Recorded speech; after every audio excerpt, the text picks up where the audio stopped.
The Word of God is alive and powerful, sharper than any two-edged sword, piercing even to the dividing asunder of the soul and spirit, and of the joints and the marrow, and is a critic of the thoughts and intents of the heart. All Scripture is God-breathed and is profitable for doctrine, for reproof, for correction, for instruction in righteousness, that the man of God might be mature, thoroughly equipped unto all good works. Study to show thyself approved unto God, a workman that needeth not to be ashamed, rightly dividing the word of truth. Matthew 6:19. Do not store up for yourselves treasures on earth, where moth and rust destroy, and where thieves break in and steal. Verse 20, but store up for yourselves treasures in heaven, where neither moth nor rust destroys, and where thieves do not break in or steal. Verse 21, for where your treasure is, there your heart will be also. 1 Corinthians 1:18, for the word of the cross is foolishness to those who are perishing, but to us who are being saved, it is the power of God. 1 Corinthians 15:58, therefore, my beloved brethren, be steadfast, immovable, always abounding in the work of the Lord, knowing that your toil is not in vain in the Lord. 1 Corinthians 16:13, be on the alert, stand firm in the faith, act like men, be strong. Verse 14, let all that you do be done in love. Hosea chapter 4 verse 6, my people are destroyed for lack of knowledge. Matthew 7:17 says, even so, every good tree bringeth forth good fruit, but the corrupt tree bringeth forth evil fruit. Verse 18, a good tree cannot bring forth evil fruit, neither can a corrupt tree bring forth good fruit. Verse 19, every tree that bringeth not forth good fruit is hewn down and cast into the fire. Verse 20, wherefore by their fruits ye shall know them. Matthew 11:28, come to me all you who labor and are heavy laden, and I will give you rest. Verse 20, take my yoke upon you, and learn from me, for I am gentle and lowly in heart, and you will find rest for your souls. Verse 30, for my yoke is easy, and my burden is light. Matthew 6:33, but seek ye first the kingdom of God and his righteousness, and all of these things shall be added unto you. Before we start our Bible study today, gikinahanglan ang atong pagsusi sa atong kaugalingon, as our routine, as our standard operating procedure, gikinahanglan ang atong pagsusi sa atong kaugalingon. Atong susihon ang atong kalag kung na napapakitay mga sala nga nagapahipi diha kay kini mahimo lamang babag is just a block barrier sa atong pagtuon sa pulong sa Dios. Busa agi og sunod yan ang pulong sa Dios sa 1 John 1:9, if we confess our sins, God is faithful and just to forgive us our sins and to cleanse us from all unrighteousness. Humani mo buhata ka na, ikaw andam na usab sa pagpadayon, sa pagtuon sa pulong sa Dios. Kapanalang ka ni mo higala nga wala pa'y kaluwasan, giagda ka, gidapit ka, sa paggamit niya ng imong free will, nga hinatag ka na sa Dios, paggamit ka na nimo, pinagis pag himog labing minungdanong desisyon sa tibuok mong kinabuhi. The decision to believe in Christ as your Lord and Savior. Acts 16:31 nagaingon, believe on the Lord Jesus Christ and thou shalt be saved.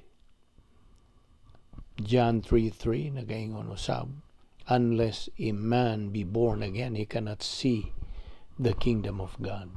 Busa, sa hilom magandam tas tong kaugalingon. Let us pray.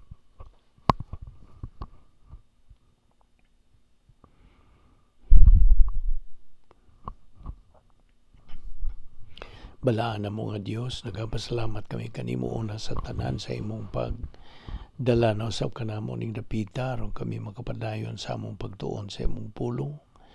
Salamat o Dios sa kinabuhi nga imong pangilugwayan nga kami nagaginawa pa kini timailhan nga ang imong plano sa among kinabuhi nagapadayon pa sa paglihok pinagi sa grasya. Salamat o Diyos sa imong pagkatinumanon sa imong mga saad. Salamat ni among Bible study pinagi sa YouTube ubo sa Balbido Evangelistic Ministry. Ubani kami karon og pinagis pagtudlo ka na mo sa balang Espiritu Santo. Hinaot nga kini mahimong panalangin sa among kinabuhi. Kining tanan namong ipasalamatan sa ngalan ni Ginoong Hesukristo. Amen. Maayong adlaw sa tanan nato nga mga subscribers, atong mga higala, atong mga suki na nining atong Bible study. Og of course kaninyong mga igsoon diha ni Kristo, my fellow believers, welcome kaninyong tanan. Aniya pa kita magadupot sa pagtuon sa atong tun-anan nga giuluhan sa it's a Latin word, Vincit Omnia Veritas, nga nakaulugan sa, in English pa, the truth conquers all. O atong binisayon, ang kamatuoran mo'y magabuntog sa tanan. Sa di pa kita mo padayon sa atong pagtuon sa pulong sa Diyos ng adlaw, ako gyapong sublion ang pagdapit kaninyo kamong mga subscribers sa imbitar usab sa inyong mga higala. Kaninyong mga higala, mga barkada ba o mga kaigsuunan o mga silingan, kaninyong relatives, loved ones and friends. Let them avail nining atong adlaw-adlaw nga pagtuon sa pulong sa Dios. Dapita, both believers and unbelievers. Kay akong i-emphasize din nga this is our responsibility nga atong ipaambit ang mayang balita sa kaluwasan o ang pulong sa Dios. Apan lagi ayaw sila pugsa. Kung mobalibad sila, ilan na. Panlabing mayo nga sila mo sanong sa inyong dapit, so they would respond, but don't force them again. It should come from their own free will. Okay? So karon padayon ta sa atong pagtuon sa pulong sa Dios. Unas tanan kagahapon ato maghisgutan kadtong bahin sa kaluwasan. Okay? We will be touching on the gospel every now and then nga gikinahanglan gyud atong pagsusig maayo sa atong kaugalingon kun we are really or truly in the faith. Kay labi na karong panahon na niina kita sa panahon sa gitawag nato og age of apostasy ang pagka layo na sa mga katawhan karon gikan sa kamatuoran o nagpahilayo ang mga katawhan. They are departing from the truth. Ug mao na nga susiho na tungtong kagalingon. Let us examine ourselves if we are truly in the faith. Ug sigurado na bagyutang luwas Mao na nga diya sa Mateo 7:21 sa isulti diya sa Ginoong Jesucristo na mo'y namulong nini. Not everyone who says to me, Lord, Lord, shall enter into the kingdom of God, but he who does the will of my Father in heaven. Na. So mo na nga gikinahanglan ang atong himo og pagtasal sa atong kaugalingon. Let us evaluate ourselves. Kay og ikaw nga karon magtutuo na nga kanusa ka man mahimong magtutuo. When did you become a believer, or when was the day nga ikaw naluwas? Of course, we're not concerned about the date when you got saved. Ang pasabot, unsa may nahitabo sa imong pagkaluwas, of course. Imong nadungog ang may balita sa kaluwasan, right? Tumuo ka kang Ginoong Hesus o ikaw maluwas. That is the main thing na kung musanong ka niya na in a positive way din, luwas ka. Kay mo kani ang naitabo. Okay?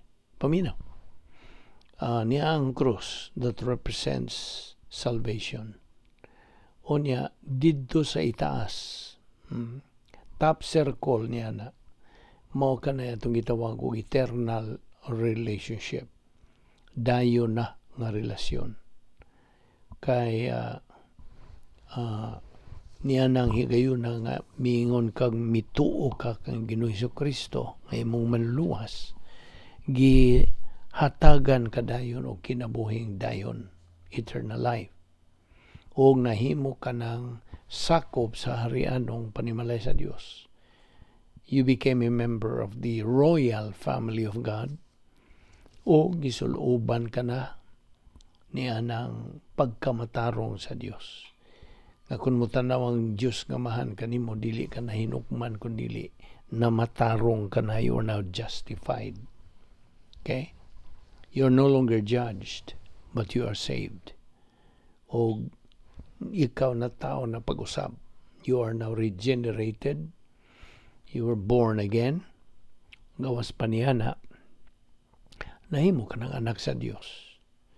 Gawas pa niya na ang imungan gisuwat na didto sa basahon sa nating karniro sa kinabuhing wala ni katapusan.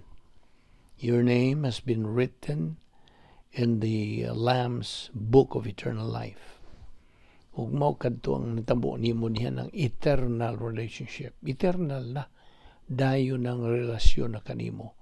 Kay ang Espiritu Santo mipunit kanimo ug gibutang kadayon sa pagkahiusa, pagkadugtong kang Ginoong Jesucristo hangtod na sa kahangturan. Okay? Mao kana ang lingin dito sa itaas, top circle. Dili sa ubos, bottom circle, ubos nga lingin, mao kanay atong gitawag og temporal nga pakigambitay. Temporal. Nganong temporal? Tungod kay matangtang man ang maong pakigambitay nato, matangtang ka ng atong fellowship with God sa diha nga kita makabuhat og sala. That is kanang the barrier diha. So, mo nang temporal ang imong pagkigambitay. Ug kanang maong lingin nga nas ubos, that is supposed to be your rest, imong pagpahulay. Mao na nga ang Dios nagasangkap og paagi nga ikaw may balik sa diha nga makabuhat kag sala. Out you go, out of fellowship. May gawas ka sa imong pagkigambitay sa Dios, kay naa na may sala diha sa imong kalag. So you are under God's divine discipline. So naibaw naman ta nga tulo ka ang kining pagpanton sa Dios kanato sa diha nga kita karnal. Ano itawag nato sa diha nga makabuhat ang sala, may gawas ta sa atong pakigambitay sa Dios o kita under God's discipline o tulo man ni ka bahin kining disiplina sa Dios pagpanton kanato. Ang una nini gitawag sa English og warning, pasidaan. Ikaduha, magkabugat na kanang maong pagpanton o pagdisiplina, intensive. O kunwa pagyod, di magyod man baling gihapon, ang magtotoo din. Moadto na mahog na sa maximum. O ang laing hanin ang maximum discipline, gitawag ka ng sin unto death. But pasabot, nga mura og laksion na lang kuno ang magtotoo, gumikan kay nagpatuyang naman yun siya paglunang sa kasalanan o wala naman siya manumbaling siya ang Kristohanong pagkinabuhi. Ang spiritual life is already devastated tungod sa sala. Kita mo na unsa ka grabe kini sala. Mas grabe pa kani sa COVID-19 kini sala. Sabtag yun na. Grabe ka ng maong sakit, disease. Kung mao na nga, sangkapan gihapon kita nga magtotoo sa diha nga kita hisukamod niya ng kahimtanga, gisangkapan ta sa Diyos tiyaw mo na sa iyang grasya nga 1 John 1:9 nga sagan itong ginabasa sa di pa kita magsugod sa itong Bible study kay mo man ka na ang yawi nga kita mahibalik ngadto sa atong pakigambitay sa Dios. Kaya nahigawas naman ta sa atong pakigambitay, atong fellowship. So, the only way nga mahibalik ta mo, iyang paagi. Pagsangkap ni sa Dios nga grasya. You see? Iya maning lihok, iya maning buhat. So, grasya, igulantang mo pahimos. Mo nang gamito na to ang 1 John 1:9, if we confess our sins, God is faithful and just to forgive us our sins and to cleanse us from all unrighteousness. See? So, inumdum ba ta o katong ilabas sa atong paramduman katong kinabuhi ni David. Numdum ka. Si David, because nahimo siyang karnal. Okay? Kay, unsa may ang salang na buhat. Well, he committed adultery with Bathsheba. Kini si Bathsheba, asawa ni Uriah o sa ni mga sinaligang kanang sundalo. Sinaligan ni David. Now, ang asawa ni David na si Abigail, kanang matahom ni siya. She was gorgeous and a wonderful woman. You see? Ambot na unsa man ni si David, di magoy panahon niya ito nga.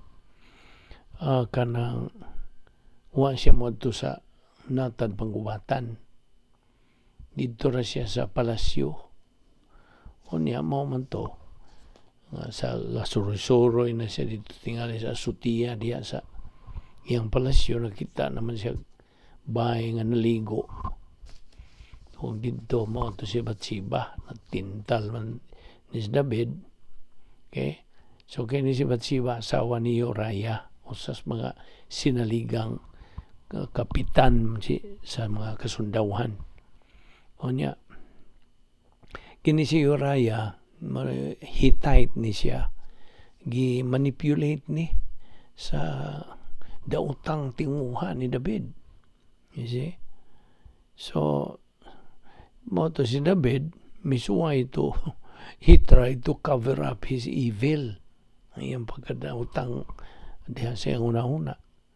So, iyang ipada kini si Uriah dito sa natad panggubatan, aron siya dito pag yun sa front line gid siya kay aron maigo ni siya sa ilang pakigabugno na sa ilang mga kaaway. No, tagituyo ba tong David? He had Uriah killed in the battlefield. So, mao to nga na kanang nagkasala siya. Nagpagkasala siya ni Bathsheba kay natintal naman lagi.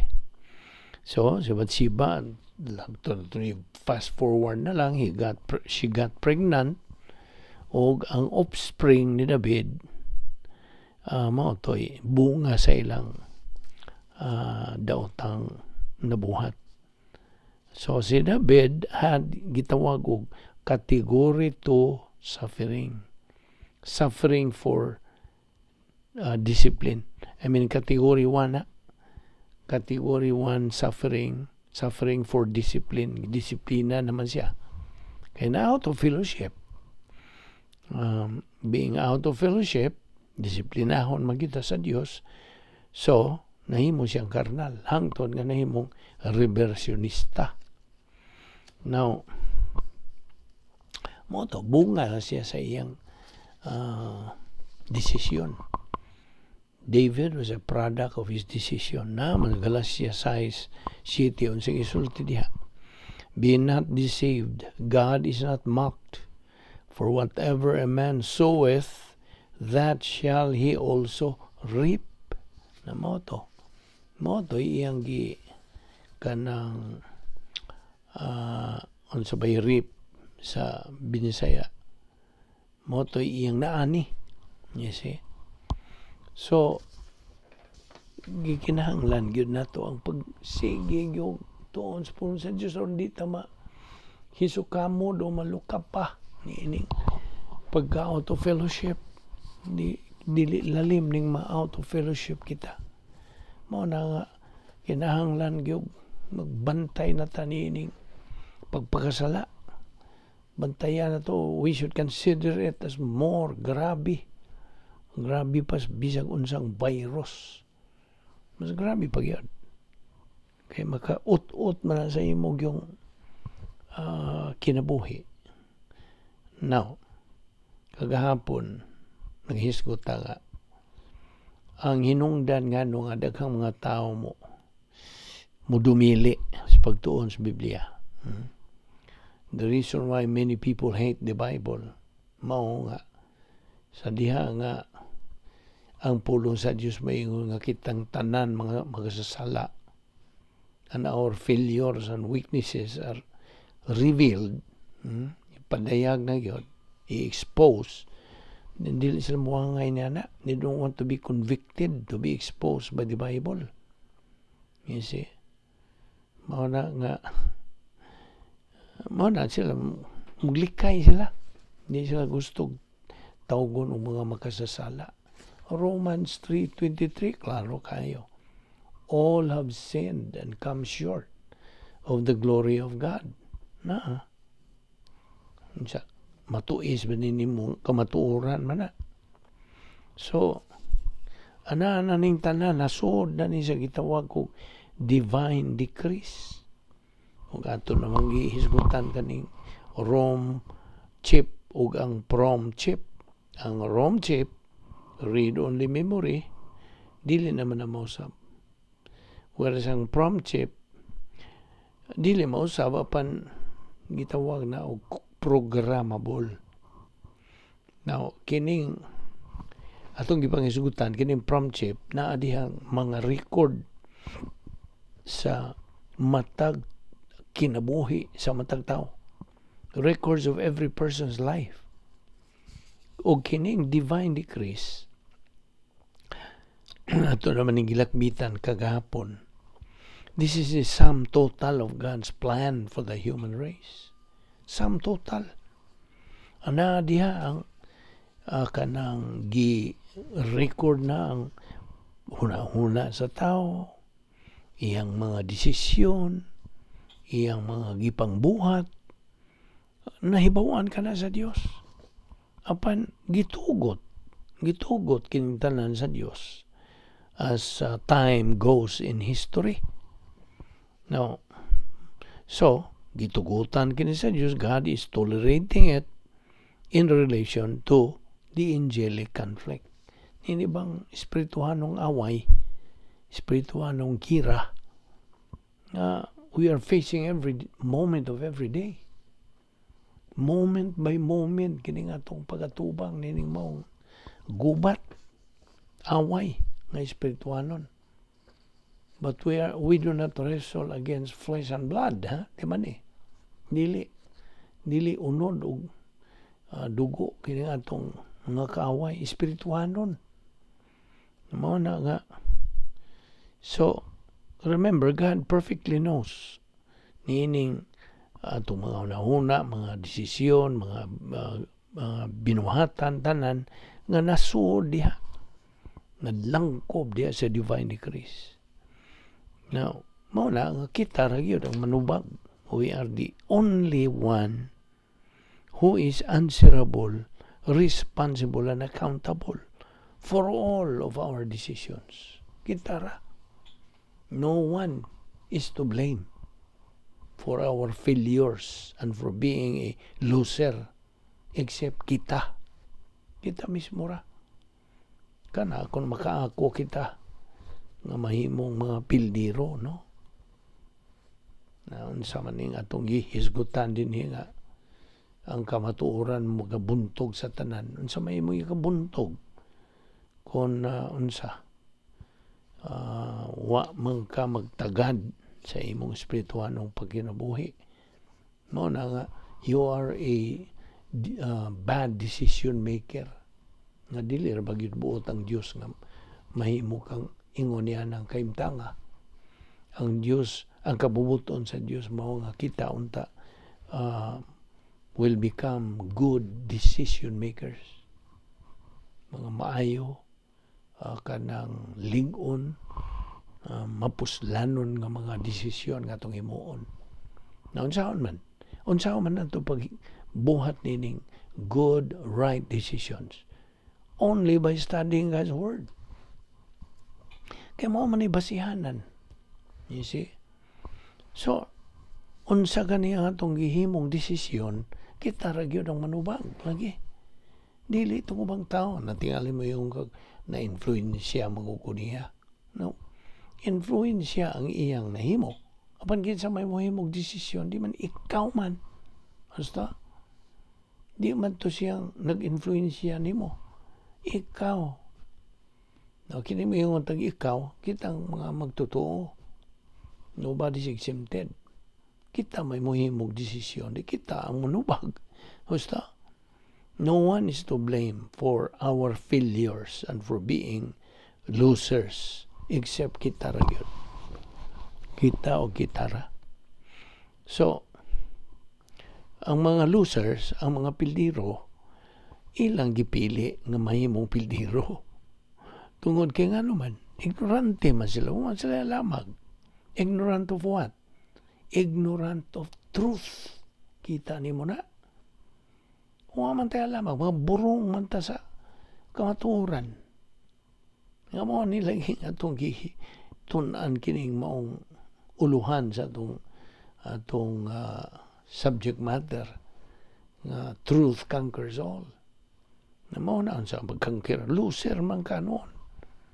You are ignorant of the truth.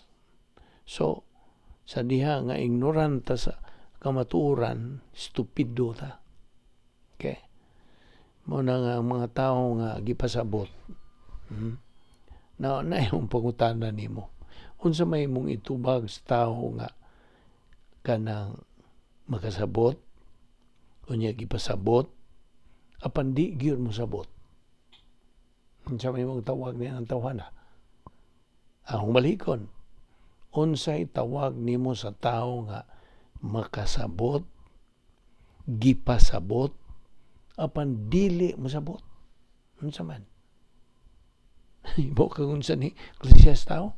Stupido. Gusto? No. Wa man tag-igo nini. Kitang tanan igo nini. Mo tag-igo sa Tagalog bitaw nga.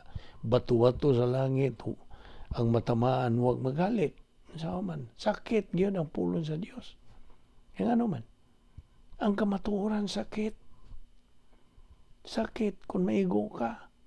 Mo na ang ubang mga tao, mga ubang mga magtotoo, mga believers mismo. Na kung maigo sila mo, sinta na yun. Manay ingon sabay laing synonym sa musinta. Mulis kuhag. Madali gamit na sa akong amigo nga pastor. Liskuhag. Mulis kuhag. Kasabot ka matialin niya ng binisaya. So daghan mulis kuhag. Maigo na sila ba? Ano nga di mi gusto ang Bible study kay mangigo mo diha. Di mo na. Ang ilang pagtuo nga giigo sila ang tinuod. Kitang tanan ang igo. Ako nga nagtudlo karon niini. Wa pa ko mutudlo niini, naigo na kong daan. Sabot ka? Igo man tang tanan, kini ang tumong ni kay tanan man. Ba they exempted? Mo na nga, the Word of God is alive and powerful. Sharper than any two-edged sword. Mas hait pas espada nga duhay sulab. Mati mo na. Igo kita. So mo na nga. So nakatubag na ka. Kung sa tawag ni Mustao nga gipasabot, makasabot, apan dili gyud mo sabot. Stupido. Now, sa laing bahin, ang mga mananaog, mipili sila nga mananaog. Winners chose to be winners because they are wise. Kita ni mo ang diferensya. So they are winners. Therefore, it is a matter of choice. Naragi na ito sa pagpili. Now, Colossians 3:12 again. So as those who have been chosen, eklektos, ang Grigong pulong, eklektos, adjective na siya. Now, kining eklektos has to do with our salvation. Okay? Election. Of course, this has to do with our salvation. After salvation, kitang mga magtotoo na nag-iya, nagkatluag siyam ka mga butang nga mao kini ang naa sa iyang kaugalingong palasyo, naa sa suod sa palasyo. These have made a believer elected. Kasabot ka? Mao na elected kitang mga magtotoo. O kini usab nga predestination, kini nagasangkap ka na to og angay-angay. Okay, angay-angay nga pribilehiyo o angay-angay nga oportunidad. Predestination provides equal privilege and equal opportunity. God provides all the assets, tanan nga mga kasangkapan aron kita makatuman sa plano sa Dios atong kinabuhi. God provides all assets to be able for us to execute His plan for our life. So, Ephesians 4:1, naghisgot po wherewith ye are called. Ang called diha, tinawag, kanang pinili, elected. Now, okay, naghisgot magtakaroon og invisible assets, no? Kini, mga invisible assets kini. Now, doon ay upat ka kategorya nining invisible assets. Ang una nini primary, gitawag kini og escrow computer assets. Muna ikaduha. So, inomdom na ka sa RAM chip o PRAM chip. Computer assets kini. So, number 1 is escrow. Number 2, computer assets. Now, kana ubos ni sa primary category. Now, ato ta si kadua. The secondary, kanang, unsa ka tutong ROM chip? Read-only memory. Ang PRAM chip, programmable. Read-only memory. Okay? Programmable. Now, ato ta si kadua ang kategory. Secondary. secondary, ubos nining secondary. Ang naguna nini is volitional assets. Ikaduha, experiential assets. Naon sa maning volitional assets? Pinaagi sa atong kabubuton. Okay? Manang volitional. Ang experiential, ang ato ng kasinatian. Okay? Okay, so mao ka na ang ikaduha, secondary. Adto ta sa ikatulo, nga gitawag kini og personal assets. Now, ubos ni ining personal assets, mao ang mga espirituhanong mga gasa, spiritual gifts. Okay? Okay, mao na ang ikatulo nga kategory. Ikaupat, unique. Unique category ini. Unsa may naka-unique, unsa may nakatalagsaon ini. Nga kita mga magtutuo ni ining panahon sa simbahan. Paminaw. We, believers in the church age, gipuy-an kita sa tulo ka sakop sa balang Trinidad.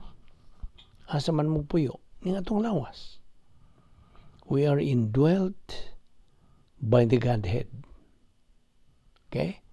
Kinirang panahon na sa simbahan, it is only here in the age of the church nga ang tanang mga magtutuo ni ining panahon na gipuy-an. Lain ang pagpuno, lain po ang pagpuyo. Ang pagpuyo is indwelling. Nagapuyo ka na to ang tulo ka sakop sa balang Trinidad ni atong lawas. Diyos nga Amahan, Diyos nga Anak, ug ang Diyos Espiritu Santo. Aniya nagapuyo sa atong lawas. Know you not that your body is the temple of the Holy Spirit? Okay? So, mo na naka-unique ang kategory. Appeal ni sa invisible assets. Because we're talking about the invisible assets. Now, balik na butas Kolosas 3:12. Antod yun masilsil gito si mong panumduman. Unsa matoy gisulti sa Colossians 3:12. Put on therefore as the elect of God, holy and beloved, bowels of mercies, kindness, humbleness of mind, meekness, long-suffering. So, timan itong elect of God. Put on therefore as the elect of God. Kining elect, eklektos, chosen, pinili. Okay? Unya, so, naghisgot pa man tanin election and predestination. Kini sila, election and predestination, they always go together. They go in tandem. Okay? Ug ayaw usab kalimtik kadtong tulo ka R, the 3 R's, na that is part of our doctrine, of course, that we are talking about. Reception, retention, unsay ikatulo? Recall. Reception of Bible doctrine, retention of Bible doctrine, and recall of Bible doctrine. Now, adto na punta sa Efeso 4:1. Ephesians 4:1, ablihi ang mong Biblia. Nagaingon kini, I therefore, kinsa maning I, si Pablo. Okay? I therefore, the prisoner of the Lord, beseech you that ye walk worthy of the vocation wherewith ye are called. Now, kining called diha, meaning niya sa atong paghubad nini, kining called, wherewith ye are called, is set apart, gipaglain. Kita are set apart. We are the church, the called out ones. Now, only those who make the decision to believe in Christ are the ones who are elected. Di man niya? Kita lamang mga magtutuo kang Ginoong Jesucristo ang pinili. we are the only ones kanang kita man ang nakahimog desisyon sa pagtuo kang Ginoong Kristo nga atong manluluwas. So kita ang elected. Now, being elected, mao'y magabukas kini sa pultahan of tremendous opportunity to be a winner spiritually. You see, mao kini ang kanang abli. It opens the door of tremendous opportunity to be a winner. Mao ni ang atong tumong ingon nga mga magtotoo.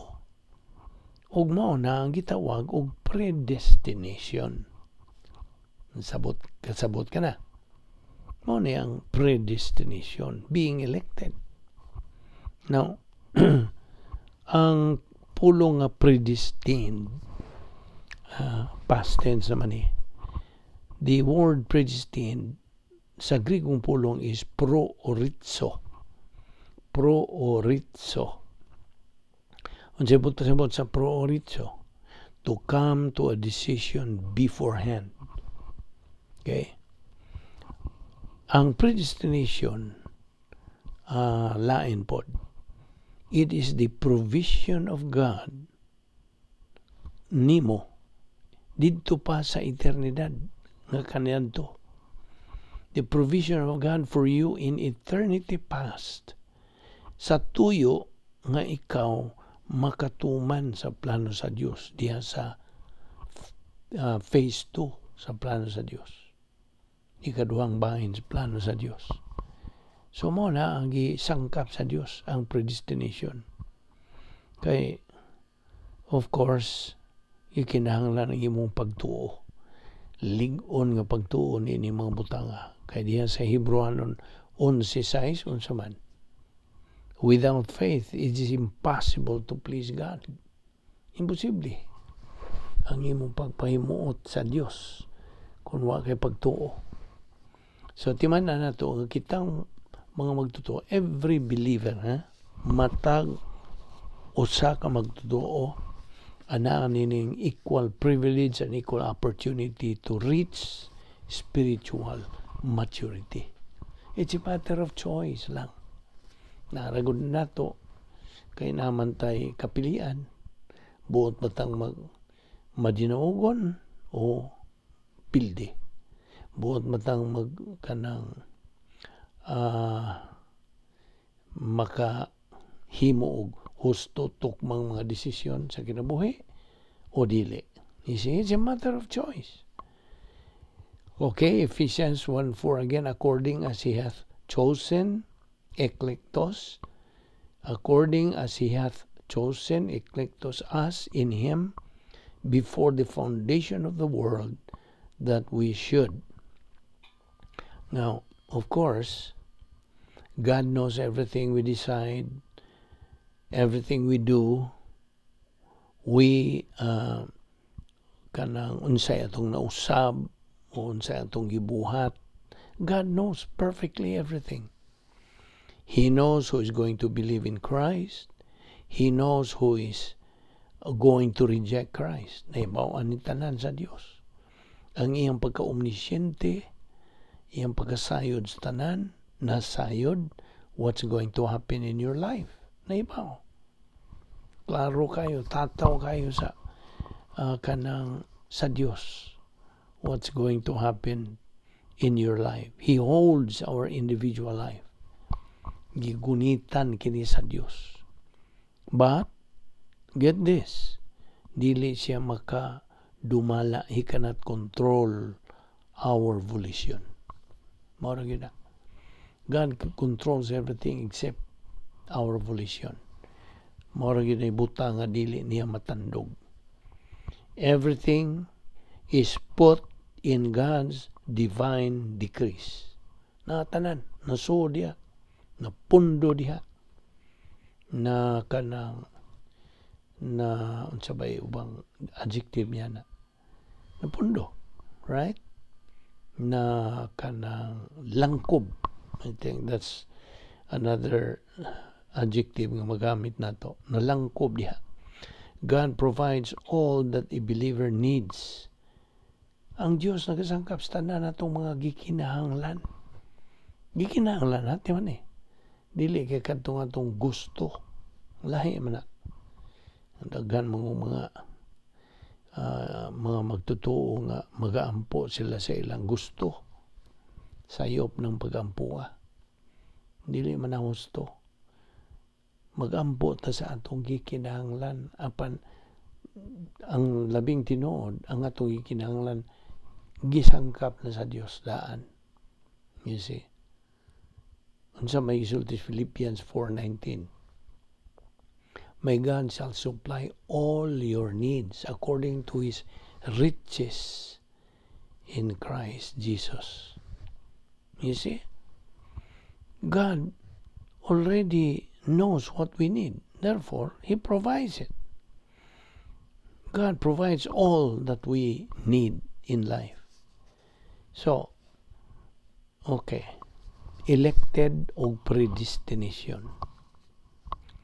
Ayaw nakalimti nga elected kita, eklektos, Grigong pulong, chosen. O this has to do with our salvation. As Colossians 3:12 says, so as those who have been chosen, elected. Now, so, naghisgutan nini elected and predestination. Ephesians 1:11 nagaingon usab, in Him we were also chosen, having been predestined according to the plans of Him, or to the plan of Him who works out everything in conformity with the purpose of His will. Now, unsa may gisulti diha sa Hebreanon 11:1. Ayaw ni kalimtipod kay manungdanon kayo ni bahin kini pagtuo. Faith is being sure of what we hope for and certain of what we do not see. Now, 1 Peter 1:4-5 unsay gisulti. And into an inheritance. Unsa may inheritance binisaya? Di ba panulundon? O kabilin? Mura gamiton na itong panulundon. And into an inheritance that can never perish. Dili kanang mawagtang, spoil or fade, kept in heaven for you, who through faith are shielded by God's power until the coming of the salvation that is ready to be revealed in the last time. Na, inheritance, panulundon. Now, timan ipon ning usa ka bersikulo. 1 Samuel 16:7. Man looks at the outward appearance, but God looks at the heart. Tinod. Ang tanawon sa Dios mo ang atong kasing-kasing. Okay? Ang tao mo tanaw sa kanang unsay makitas gawas. Now, Colossians 3:12 again. Put on therefore as the elect of God, elect, eklektos, pinili, holy and beloved, bowels of mercies, kindness, humbleness of mind, meekness, long-suffering. Now, ang pulong tuod nga elect goes with the predestination. The word elect means elected, pinili. By the way, our being elected and predestined tungod kini sa atong magtutuo ni Ginoong Kristo, because of our being believers in Christ. Now, of course, God has already prepared all these things dito sa kaniyang tunwa pa ang tanan. O kini nag-a-appeal sa atong kabubuton to believe in Christ or to reject Christ. You see? unsa may gisulti tuod sa 1 Timothy 2:4 o 5. God wills that all will be saved and know the truth. O kana nanginahanglan og unsa? Volition. Either to accept or to reject salvation. It's a matter of choice. Aton ipadayon ugma. Ninyo na kita kutob og ayaw sipyat sa pag sunod niini sa sumpay niini. Daghan pa kitag tukion dinhi nga may kalabutan sa atong uluhan. Truth conquers all. Magampo ta. Amahan namong langit no, nagapasalamat kami kanimo nining matamis nga gayon sa pagpakikambitay sa imong mga pulong. Hinaot nga kini mahimong panalangin sa among kinabuhi. Madugang kini sa nagapundo na namo nga kamatuoran din ni sa among frontal lobe of the mentality of our soul. Salamat Ginoo nining tanan. Og sa among Bible study through the YouTube under the Balbido Evangelistic Ministry. Panalangin ini o Diyos ang imong mga subscribers, mga followers, ang imong mga anak nagawa malahutayon, masigihon, makugihon sa pagtuon sa imong pulong aron sila makabuylo in their spiritual momentum, thus reaching our spiritual goal, our main goal, which is spiritual maturity, where we can have capacity for life, for blessings, for love. Dada kami pagbalik ugma dinhi aron kami makapadayon sa among spiritual momentum. Kining tanan namong ipasalamatan sa ngalan ni Ginoong Hesukristo among bugtong manluluwas. Amen.